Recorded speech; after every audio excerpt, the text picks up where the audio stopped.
"Daddy, the girl in the trunk is asking you to let her out," said our 4-year-old daughter from the backseat during a family drive. My husband's face went pale as he glanced at her through the rearview mirror, clearly alarmed. Whether he was pretending not to understand or genuinely confused, his frightened expression was unmistakable. "That's a scary thing to say, Sophia. You shouldn't make up stories like that," he replied, attempting to dismiss her words. From the passenger seat, I shot him a sharp glare. "Should we stop at the rest area?" I suggested, my voice laced with suspicion. We'd been married for 5 years, and I'd always supported him through his demanding work schedule. But now, our daughter's unsettling remark threatened to expose a hidden truth. "I am Charlotte Clark. I married my husband Freddie when I was 27, and he is 4 years my senior. The following year, our daughter Sophia was born, and she has grown up to be a healthy, lively 4-year-old. Our family life was busy but filled with happiness. How about going to the zoo next Sunday?" Freddie suggested brightly. "Yay, I want to see the giraffes," Sophia exclaimed. Their cheerful exchange brought a smile to my face. Freddie had always been kind and attentive since we started dating, a quality that hadn't changed even after we got married and Sophia came along. On his days off, he loved spending time with us, taking part in family activities with enthusiasm. I often found myself thinking how lucky I was to have such a devoted husband and father for our daughter. Little did I know, these peaceful days were about to be disrupted. One day, Freddie returned home looking weary and dejected. "I've been transferred to a different department," he sighed. "It's company policy. They want me to gain experience in various roles." Unfortunately, this new department was known for being the busiest, which meant Freddie would have less time to spend with us. "Daddy, does that mean you won't play with me anymore?" Sophia asked, her eyes filled with concern. "I'll try my best to make time, sweetheart. We'll go to the zoo again soon," he'd assured her, stroking her hair gently. Watching them, I felt a pang of sadness. The thought of losing our precious family time was disheartening. But I knew Freddie was the one facing the biggest challenge, adjusting to his new responsibilities. "Please don't overwork yourself," I urged him. Freddie had a tendency to throw himself completely into his work, and I worried about him burning out. Unfortunately, my fears soon proved valid. For the first few weeks, Freddie managed to juggle his work commitments while still spending time with us. But about a month later, his time at home diminished drastically. He began working late into the night, often missing Sophia's bedtime, and started attending more client dinners and events, even on weekends. "Hey, can you take a day off next Sunday? Sophia misses you, and you've been working too hard lately," I pleaded one evening. "Who do you think I'm doing all this for?" he snapped, irritation creeping into his voice. "Do you want me to skip meetings and risk getting fired?" "That's not what I meant," I replied, feeling defensive. "I'm just worried about you." "That's none of your business," he retorted. "Just make sure you have money ready for next week's client dinner." Freddie's mounting stress made him irritable, and he started taking out his frustrations on me. His spending also increased significantly, justified as necessary for client entertainment, but it was beginning to strain our finances. I knew his previous kindness, and seeing this change in him was disheartening. I was more worried than frustrated about Freddie's current tense demeanor. I really needed to find a way to get him to take a break before he collapsed from overwork. 6 months had passed since his transfer, and my husband had reached a point where he was coming home mostly just to sleep. Sophia, feeling lonely because she rarely saw him, started wearing a sad expression more often. I knew things couldn't go on like this, so I began searching for a way to get him to take a break. However, as if to thwart my efforts, more bad things kept happening. My mother, who had been suffering from an illness for several years, suddenly passed away in the hospital. "No, Mom," I cried. My father had passed away when I was young, and my mother was my only surviving parent. I didn't even get to have a proper conversation with her before she passed away. When I heard the news at home, I was so shocked I couldn't move for a while. Yet Freddie's response to the news was unbelievably cold. "Do I have to go to the funeral too?" he asked indifferently. His attitude shocked me, and I widened my eyes in disbelief. While Freddie's relationship with my mother may have been somewhat distant, she was still family. Despite this, he showed no sadness or comfort, merely complaining about having to attend the funeral. "What are you saying?" "Of course you have to. It's a family funeral," I exclaimed. "Don't get mad at me." "Oh, why does this have to happen now? I had plans," he retorted. Despite my reprimand, Freddie showed no signs of remorse. I was left in shock. In the past, he would have surely comforted me, perhaps rubbing my back and grieving with me. But now, as he sighed in dissatisfaction, he seemed nothing like the person I once promised a future with. Naturally, he didn't help with any preparations for my mother's funeral, so I arranged everything alone. On the day of the service, my husband remained sullenly silent. "It's over now, right? I'm heading home first," he said after the funeral ended. Freddie didn't help with any cleanup and quickly went home. I was initially confused by his actions, but by then I had lost the energy to be angry. I was simply bewildered and disappointed in him. No matter how busy and stressed from work he may be, his behavior at the funeral was unacceptable. When did my husband become such a cold person? "Mom, Sophia will help you," said my daughter, trying to comfort me despite the frustration with him. I finished cleaning up with my daughter by my side, and before heading home, I decided to stop by my parents' house for a short while. It wasn't far from where we lived, and I wanted to reminisce about my mother after saying my final goodbye. Though the decision was led by my heart, it felt right. When I arrived at my parents' house, burdened by grief, I discovered something shocking. "Mom, wait a moment," Sophia suddenly exclaimed as soon as we entered the house. Her expression changed and she dashed straight into the back room. Although I had taken her to visit my mother's place several times before, I had never seen her behave like this. Hurrying to follow her, I found Sophia opening the second drawer from the bottom of the dresser, as if drawn to it by some unseen force.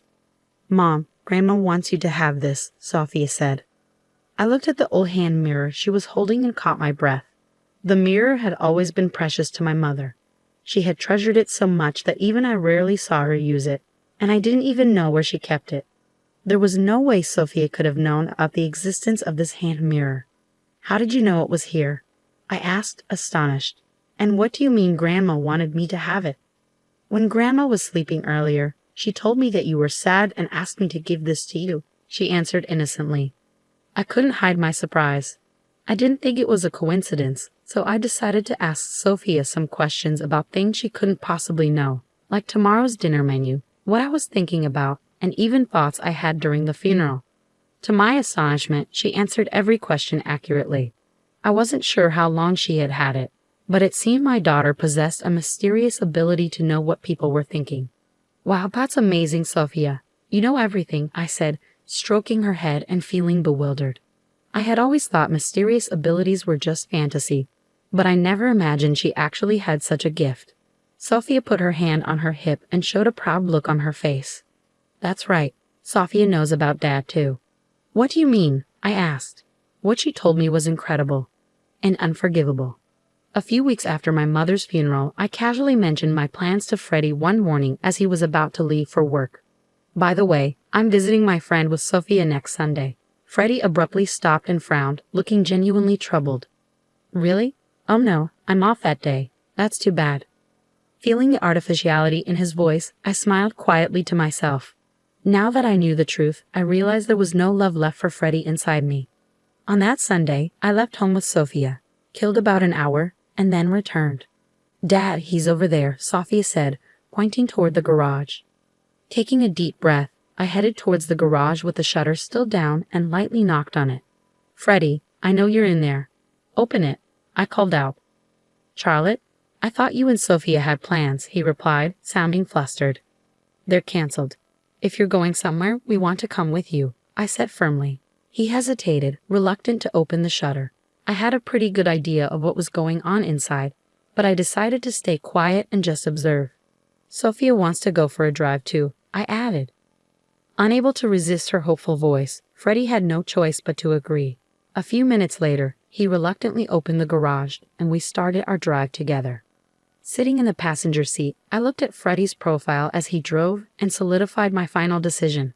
Our marriage had been enjoyable and happy, but I also understood that those days would never return.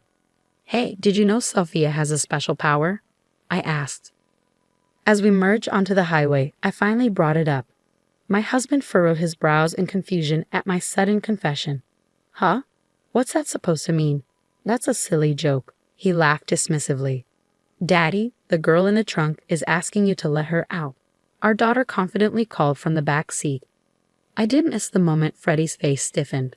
Whether he intended to play dumb or not, his face, still pale, showed a frightened expression as he glanced at our daughter through the rearview mirror. What a scary thing to say. You shouldn't tell such lies. But it's true. Then should we pull over at the rest area? I suggested on behalf of Sophia, who was hanging her head. Freddie immediately looked at me startled. Huh? We don't need to do that. It's just a kid's joke. Sophia has a mysterious power, you know. Besides, it's hot today. It could be dangerous if someone's really in there. He must have realized what I said made sense. Flinching and stiffening, he headed towards the rest area with a contorted expression on his face. Upon arrival, we left Sophia in the air-conditioned car and went outside to check the trunk. I don't think there's anything in there. Come on, quickly, I said to my hesitant husband. Realizing he couldn't escape anymore, he nervously opened the trunk, breaking into a cold sweat. In the next moment, someone jumped out. I knew you were cheating. The young woman's face was flushed red from the heat.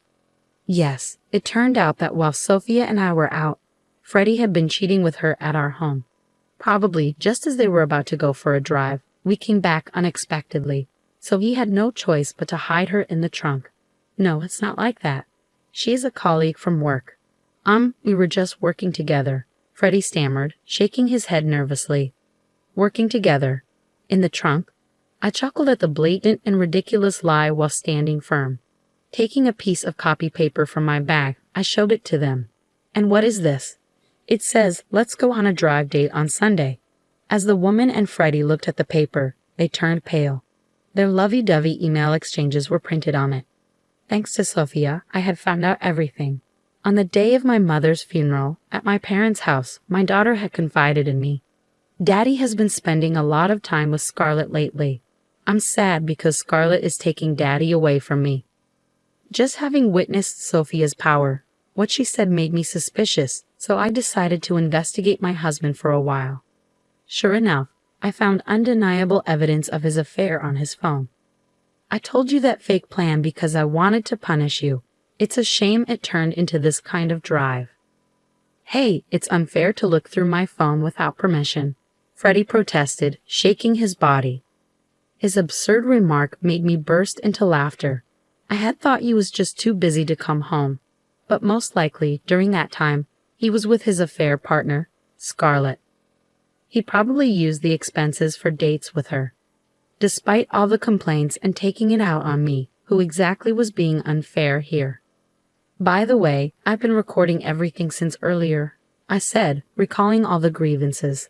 I took out my phone from my breast pocket. I expected this would happen, so I secretly pressed the record button to capture evidence since we got into the car. And the evidence I've gathered isn't just messages and this video. I didn't tell you, but I also had hidden cameras in the house and garage. Scarlett, I know everything about you too. Under my successive attacks, they both turned white as sheets. I was furious with Freddie, but I couldn't forgive Scarlett either. So I thoroughly investigated and managed to identify her. She was a 25-year-old new employee who had become his colleague in the new department.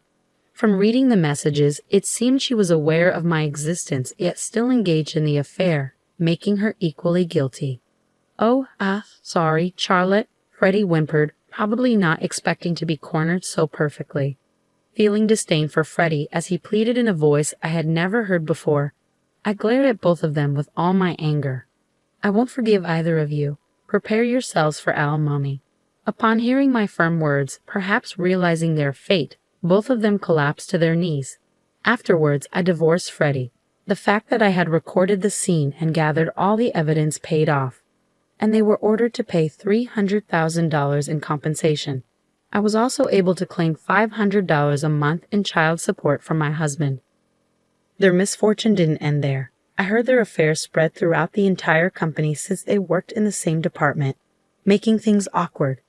Eventually, they broke up. They were both looked at with disapproval by their colleagues and eventually had no choice but to resign. Now, it seems they ended up on the street with the burden of the compensation payments. Meanwhile, I am now enjoying peaceful days with Sophia.